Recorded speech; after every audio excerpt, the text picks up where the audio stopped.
艺术的整合。1. 视觉艺术与文学的整合。1.4 漫画。2. 漫画的历史。早期叙事。法国南部 Lascaux 山洞中有许多原始漫画风格的石器时代绘图。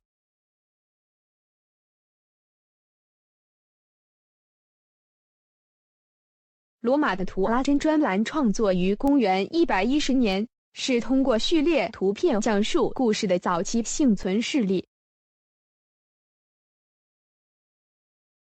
为了将基督教的教义带给文盲，在欧洲广泛分发了主要依靠图像而非文本的圣经版本。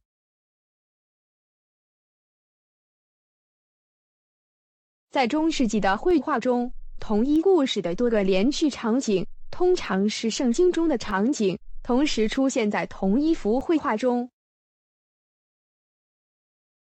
日本12世纪的鸟兽戏画绘卷被认为是日本最古老的漫画，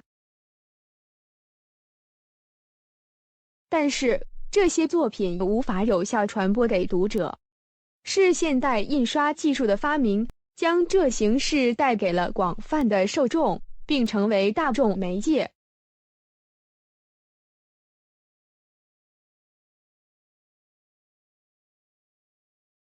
印刷和卡通。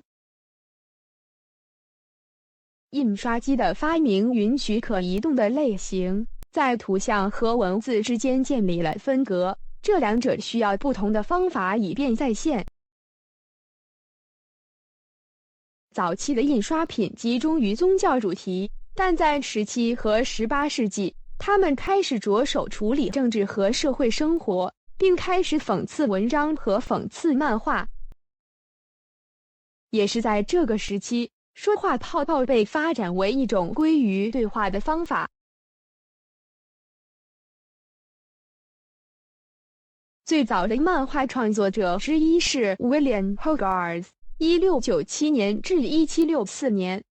Hogarth 在现代道德主题上创作了7组连续图像。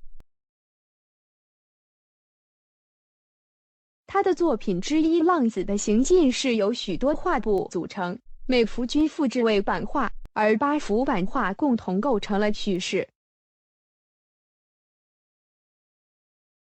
随着印刷技术的发展，由于工业革命的技术进步，杂志和报纸得以建立。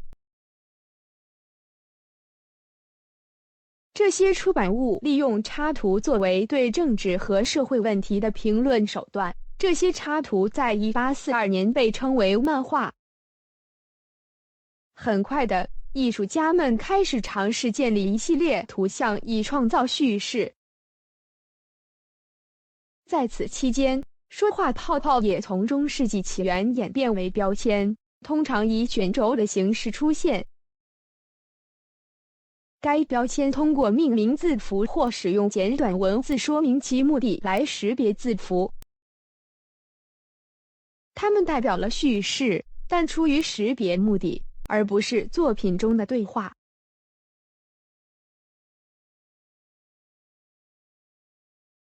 格式的建立。1826年出版的《格拉斯哥窥镜》可以说是第一本漫画杂志。讽刺性出版物后来被称为《北方窥镜》，它讽刺了当时的时尚和政治。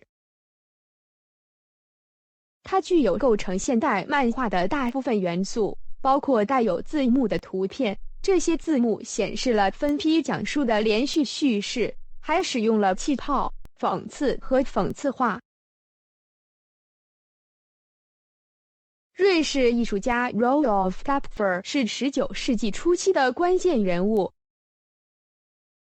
尽管在19世纪中叶，说话泡泡不再受欢迎，但 Kapfer 的顺序插图故事以及在图像下方分隔的文字在欧洲和美国都有重印。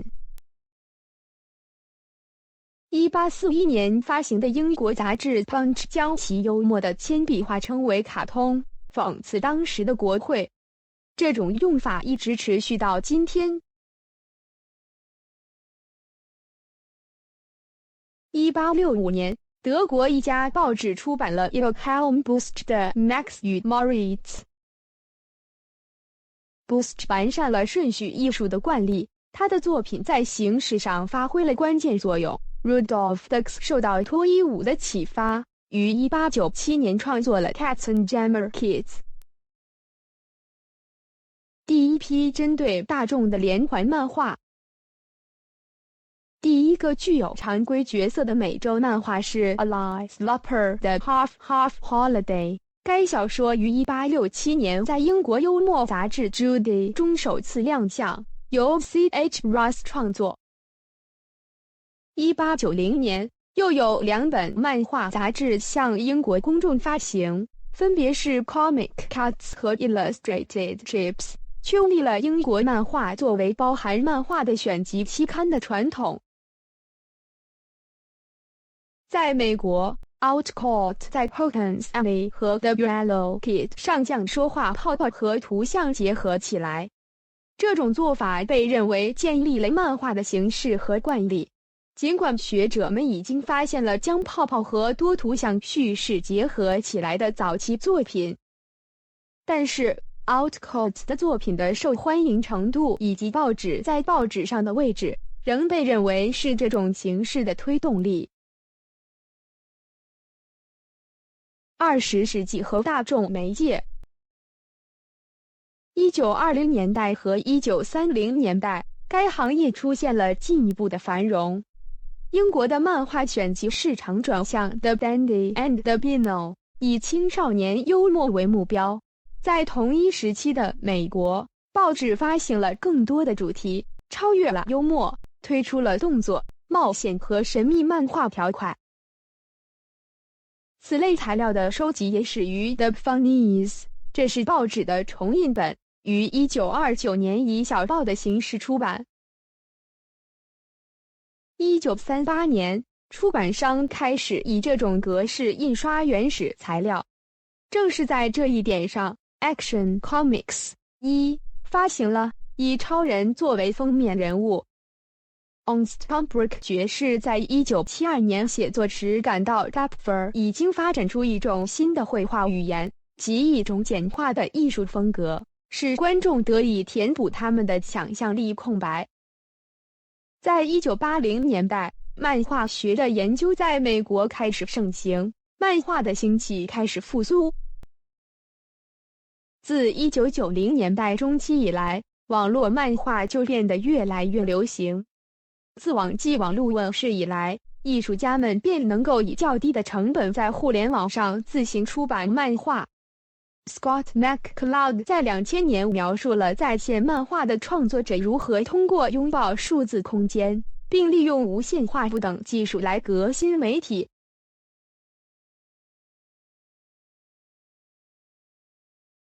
日本漫画。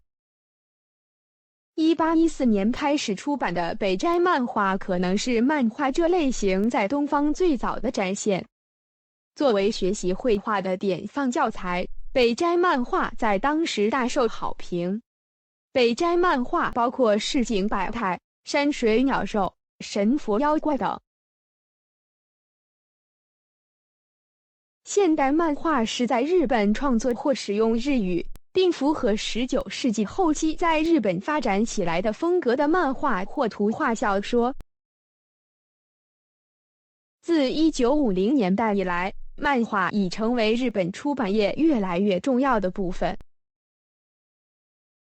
无论其来源如何，战后时期的艺术创造力都出现了爆炸式增长，其中包括手冢治虫和长谷川丁子等漫画家。在手冢的电影摄影技术中，画格就像一幅电影，显示了慢动作附近的动作细节以及从远景到近景的快速变焦。这种视觉动力被后来的漫画家广泛采用。长谷川注重日常生活和女性经验，也成为后来的少女漫画的特征。在1950年至1970年之间，通过巩固两种主要的营销方式，日本漫画的读者群体日益增多，巩固了针对男孩的少男漫画和针对女孩的少女漫画。在这种类型中，一起工作的女孩团体火星台族也很受欢迎，就像露西亚、哈农和丽娜在一起唱歌，以及美少女战士、水手水星、水手火星、水手木星和水手金星在一起工作。